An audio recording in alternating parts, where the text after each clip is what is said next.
Hey y'all, welcome back to GM Outdoors. I hope everybody's been doing fantastic over the last couple months. So where are we at and what are we doing today? Well, we're at the house today and we're going to be changing the motor oil and the gear lube in my 2022 75 horsepower Mercury 4-stroke. It's attached to my party barge 18 DLX. The same oil change and gear lube applies to the 75, the 90, and the 115. So if you've got any of these three motors, it's going to be the exact same way of doing it. We're going to change the fuel filter, gear lube, and motor oil. Like I said, it's 5.5 quarts motor oil and I think about a quart of gear lube. So I'll leave a link to everything I've got in the description below in case y'all want to do it kind of the same way I'm doing it here and save yourself a little bit of money, do it yourself. So yeah, let's go ahead and get started. So before we get started here, I'm going to go ahead and take my turbo swing off.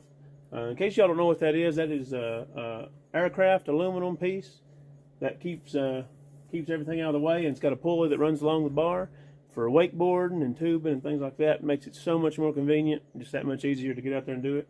Kind of the only company that does this where you don't have to have a pylon taking up your deck space and things. So I'm going to go ahead and get this out of the way. That way we can get to the motor, cowl and get it off real easy and do all that. So.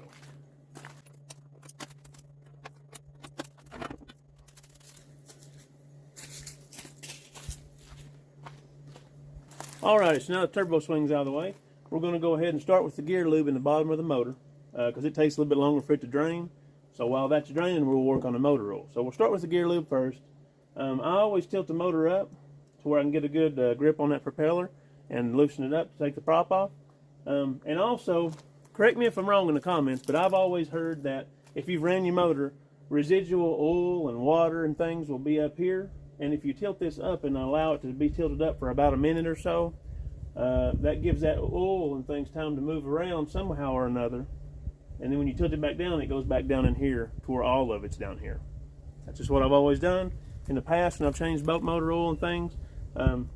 Yeah, leave something in the comments. Like I said, I'm no mechanic. I'm just trying to save myself a little bit of money, you know. And YouTube is awesome. So I try to watch YouTube videos just like anybody else. So, but yeah, if you all know more about that, feel free to reach out to me and tell me. But like I said, I've always just allowed it to tilt up for about a minute to move the oil that's somehow residually in here. I don't know if that's true or not, but then when you tilt it back down, it allows it to come back down to where you can drain all of it. That way nothing's up here caught or trapped or anything. So anyhow, we're going to go ahead and tilt it up and get that prop up here so we can take it off.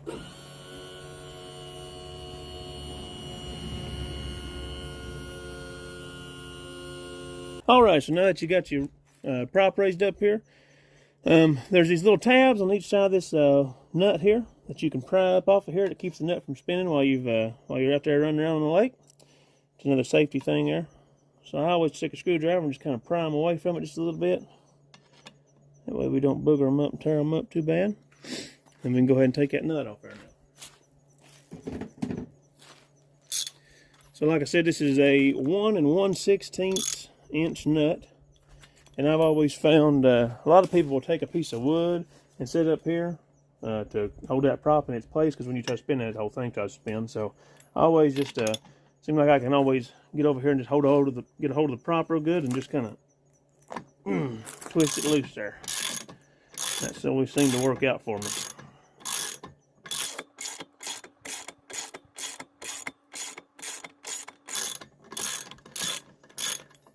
All right.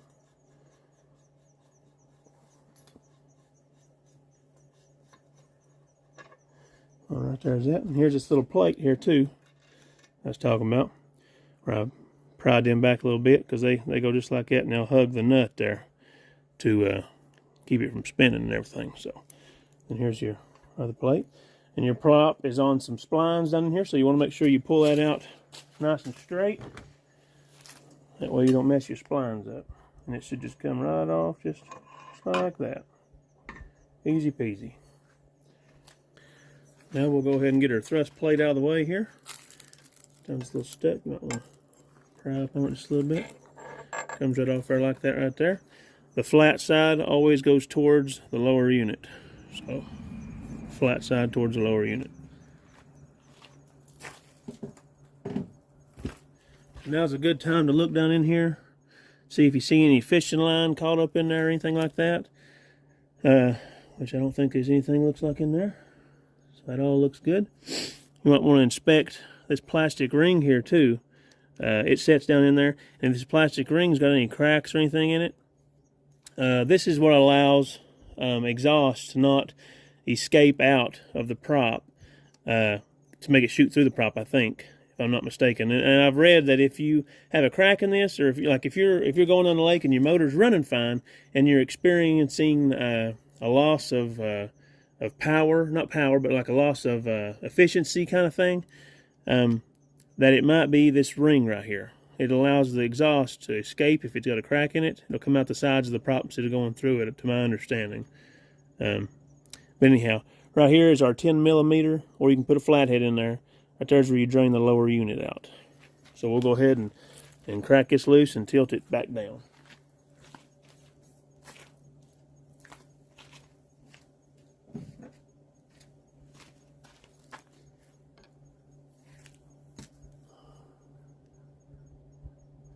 Now just crack it right there. I don't pull it out.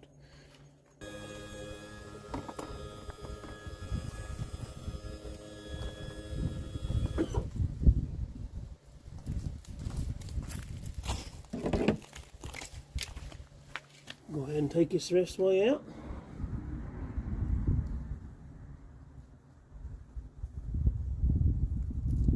That should start to coming out of there real slow.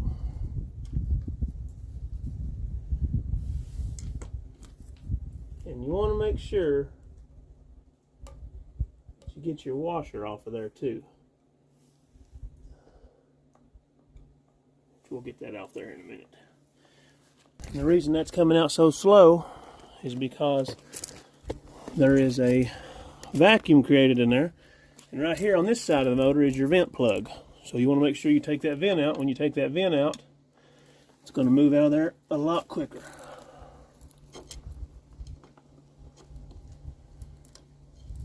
Oh, there it comes out of there. Now as that's draining, you want to look for, to make sure it's not got a lot of a milky consistency to it, or make sure there's not a lot of metal in it, big chunks of metal. I mean, you're going to get a little bit of moisture in there just because from where you're heating the motor up and cooling it down, and it's in the cold water submerged in there, it's going to cause a little bit of moisture in there. But as long as it's not coming out looking like chocolate milk or just a really milky consistency, then you should be all right.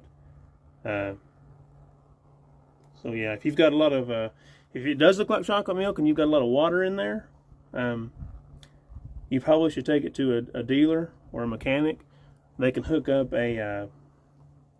something to it to pressure test it to see where it's leaking from. It could be something just as small as a little seal, or you could have a bigger problem, you know. So, and if you don't get that addressed, it can cause you thousands of dollars worth of damage. So I'm not sure what a lower unit costs, but I'm sure it's very expensive. So yeah, let that keep draining there. Of course the wind's blowing, trying to scatter it everywhere. But anyhow, I'm going to go ahead and take the cowling off and get started on the motor oil while that's draining out.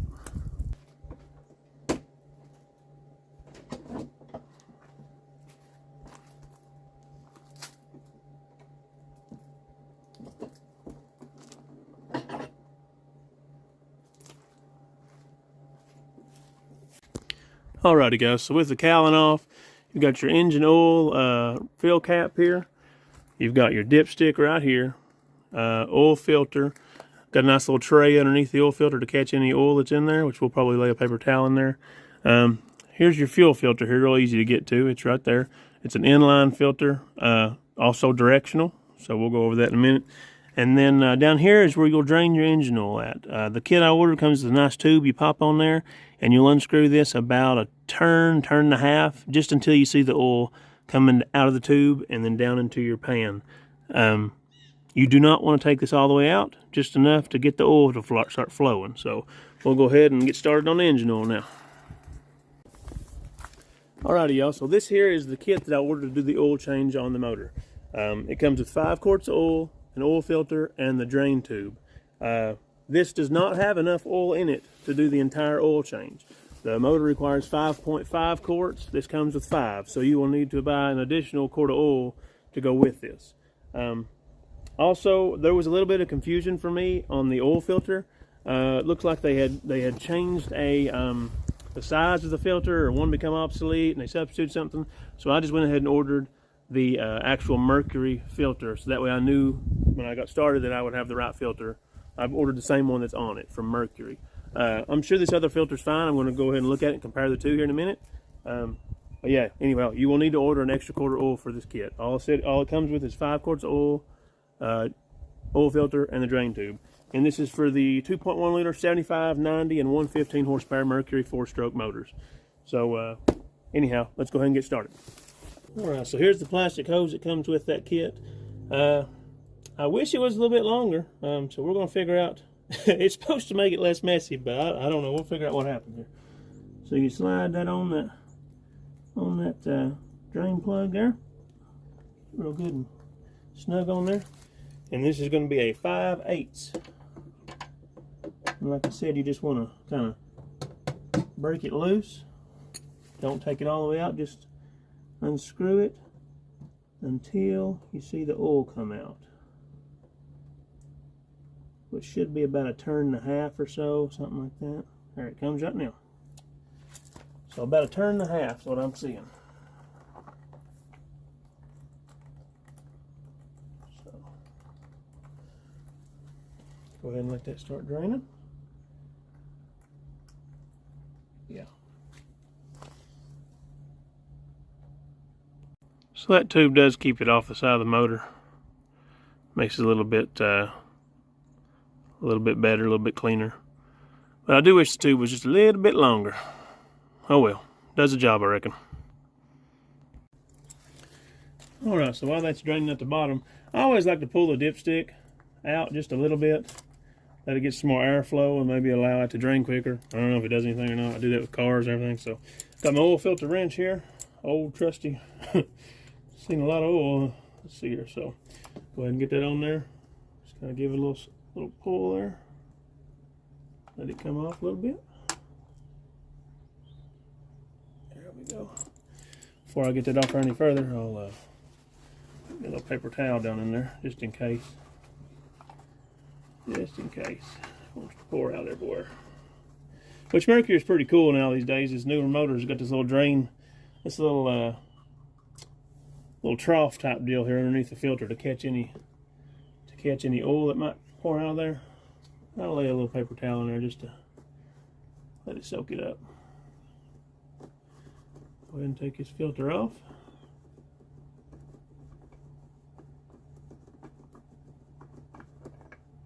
Alright, there we go. Hardly no oil poured out of there. And this filter number is this right here.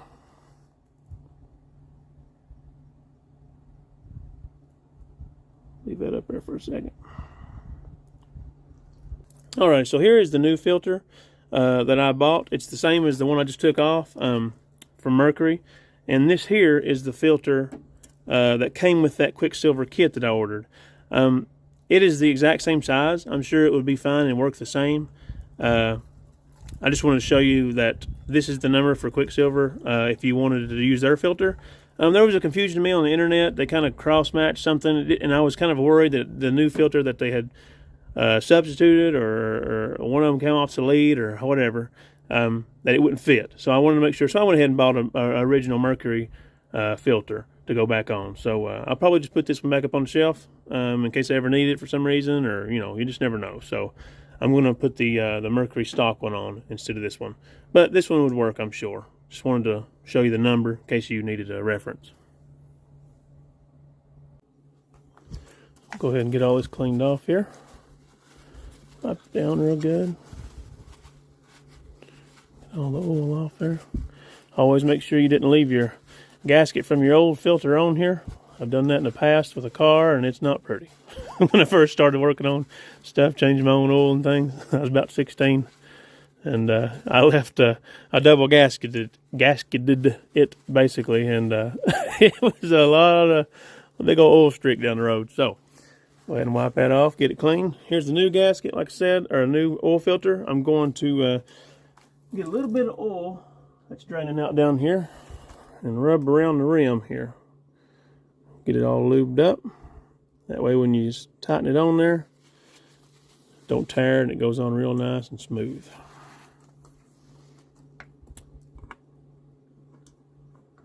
Thread it on there, get it started.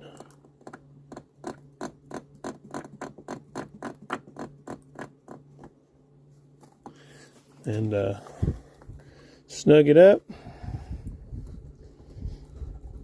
You always want to hand tighten back on, so snug it up and then give it about a half a turn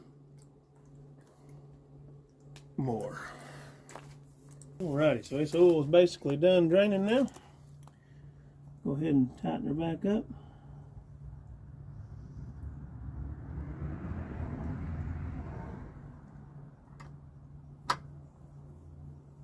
You just want to snug it. You don't want to put too much on it. Just snug it where it quits running.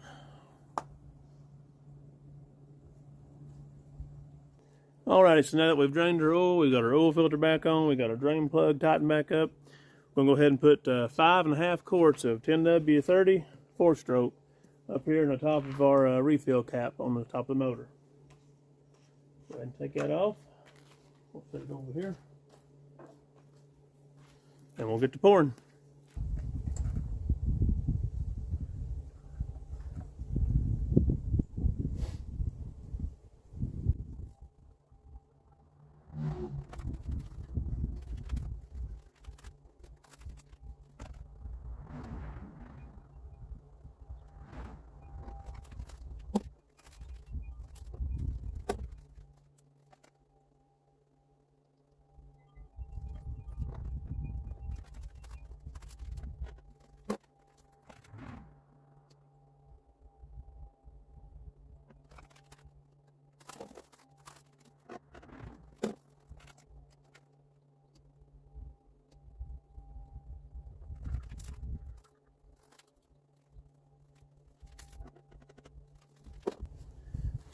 Alrighty, so I got 5 quarts in there now.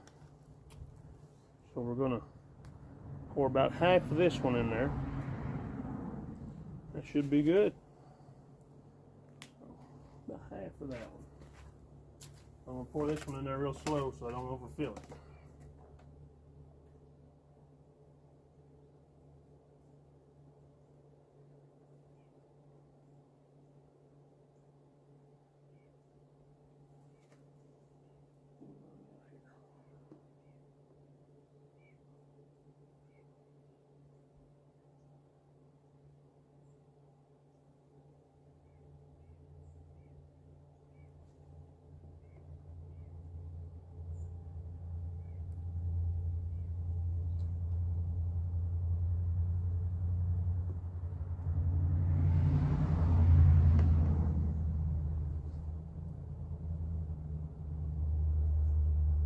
Touch more, I'd say, we'll be done.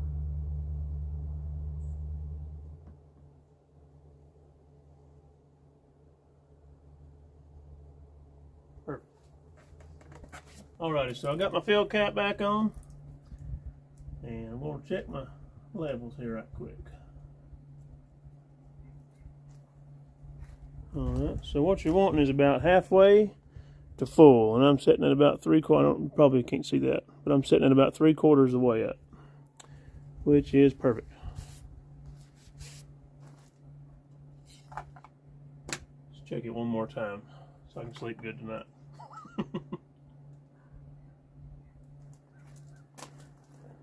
Yep, 3/4. Like I said, you want to be about halfway to 3/4.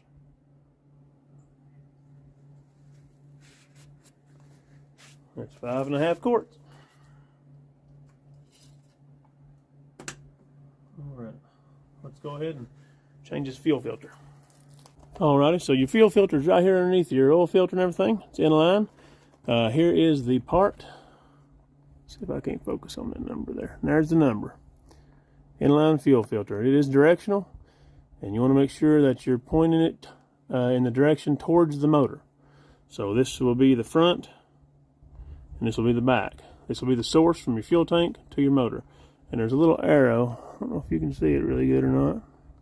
We'll get it out of the package and I'll show it to you. So like I said, Right there is the arrow that shows you what direction it should be going. So this is to be going towards the motor, and it's be coming from the gas tank. So it's going to sit down in there just like that. So we'll just push this red clip down in. Right there it comes off of there.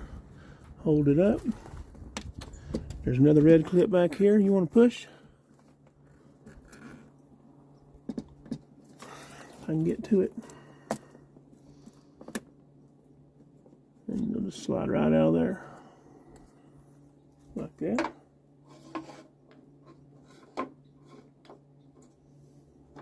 You want to hold it up, keep the fuel from rolling down in there. You just slide it down in there till you hear it click. Very important to hear it click. That way you know it's seated good.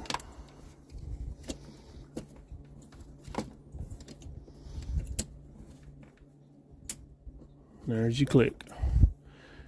Make sure it's sitting down in this little cradle. It's this little snaps in right there and holds it in place. Heard 2 clicks and a snap in, so we are good to go. It's that simple.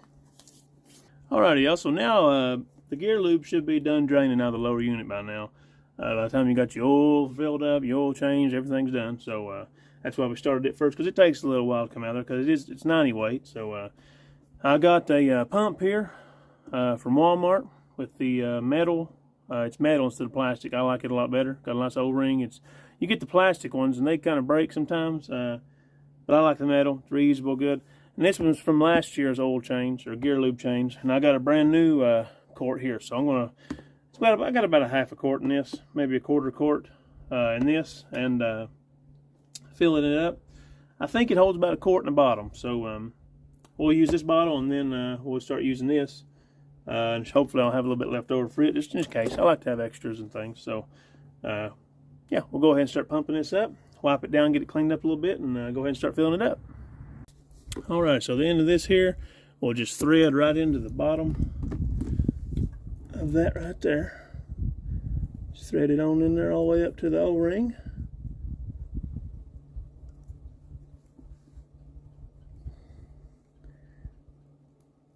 Get it good and snug there. And then just start pumping.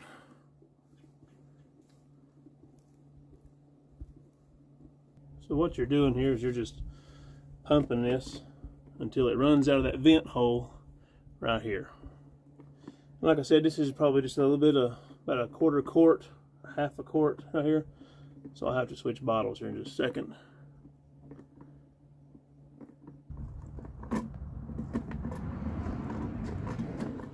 Alright, that's all she wrote for that bottle. Go ahead and get this one opened up.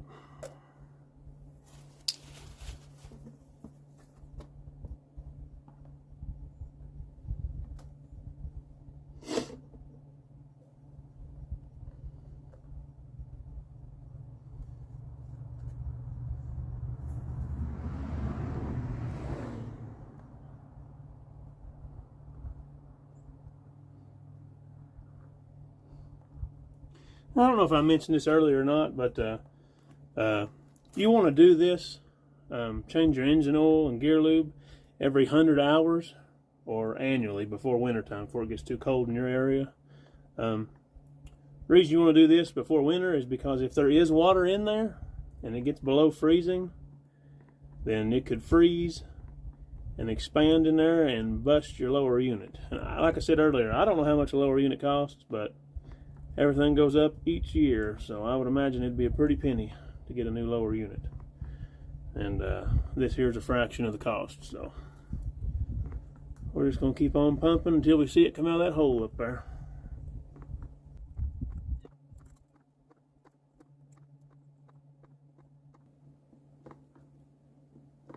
Oh, there it comes, see it? And I like to give it a few more extra pumps just to kind of flush it out. Because like I said, it does hold about a quart, and I've got 2 quarts here. So I'll give it a couple extra pumps there. Let it flush itself out a little bit. So earlier I mentioned the gaskets on the little the vent screw, the vent bolt screw, whatever. It is the shorter one. You've got a longer one for the bottom, the drain one. And this short one, it's the vent one. It goes on the side. And you got your little yellow gasket on there. This here is the ones I ordered off the internet. See if you can see the numbers there. I don't know if it'll focus or not. Good enough. Probably not going to focus good enough. But anyhow, I'm going to leave a link to all this in the description. But I'm going to go ahead. These gaskets are reusable, but I'm going to go ahead and change them, put fresh gaskets on it, just because, you know, safety first, right? It's better to be good on these and regret it in the middle of next summer when your lower unit's full of water or something. So I'm going to go ahead and change them. They don't cost hardly nothing, so I'm going to go ahead and put fresh ones on it. So now that we've got the new gasket on there, I'm going to give it another pump here, just to make sure. And I'll go ahead and put it in there and get it started.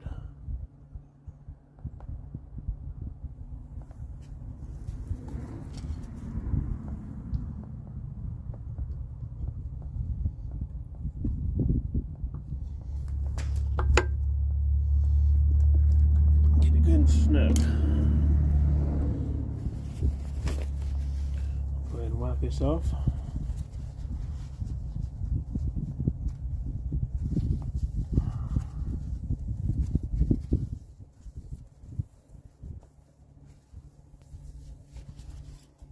Alrighty.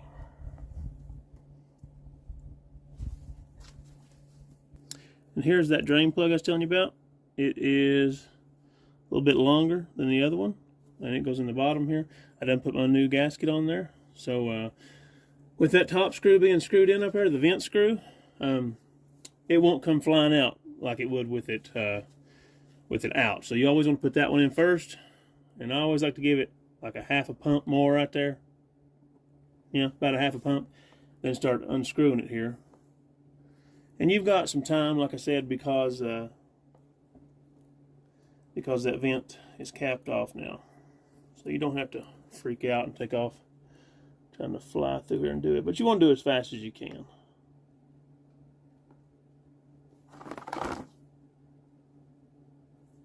Because it does come out of there.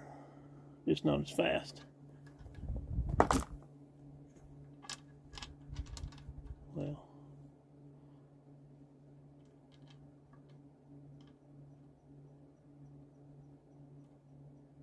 there we go.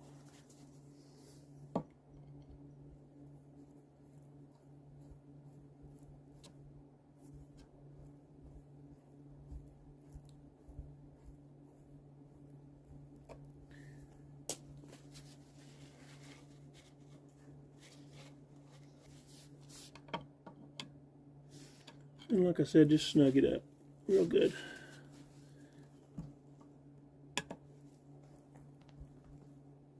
Yeah, there we go.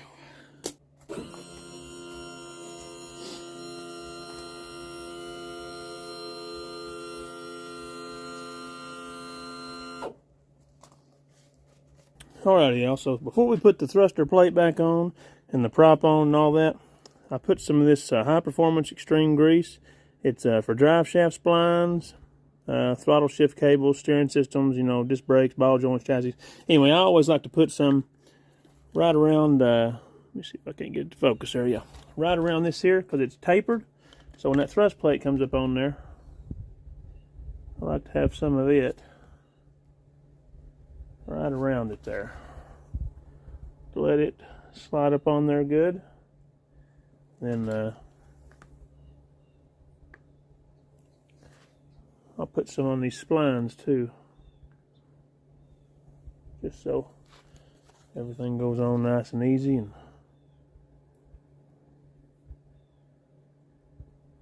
stays nice, smooth. Mix that in with your finger a little bit. This is some pretty thick stuff too. Yeah.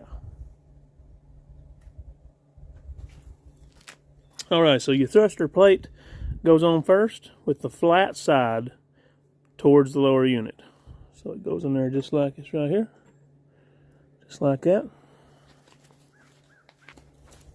Then your prop will go on. You don't want to force it. Kind of just want to spin it around there until it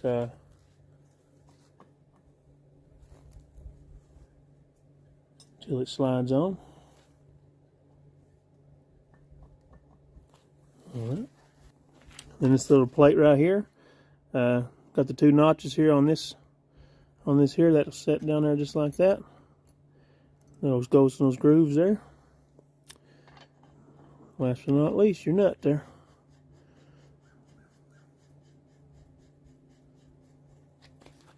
Like I said before, this is 1 inch and 1/16 inch and 1/16 nut.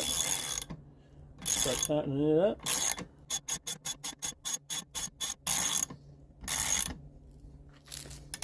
Always hold it there like that. Right there. And you want to make sure that you take you a pair of pliers here and compress that piece of metal up against the side of that nut there so it don't spin off. Alrighty.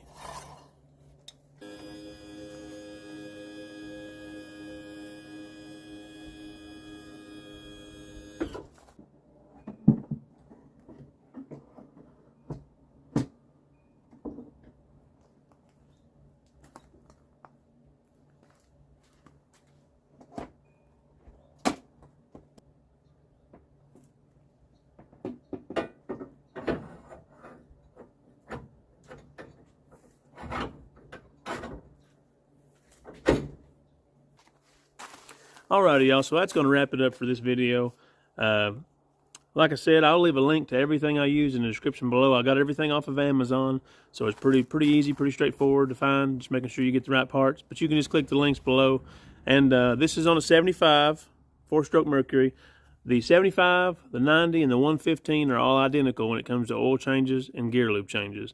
The only difference that I'm aware of is on the command thrust models, the gear lube is a little bit more. There's a little bit more than a quart. But it goes in and drains identical. So if you have any 3 of those motors, then this video is for you. I hope you all learned something from it. I figured this stuff out on YouTube, bits and pieces of it.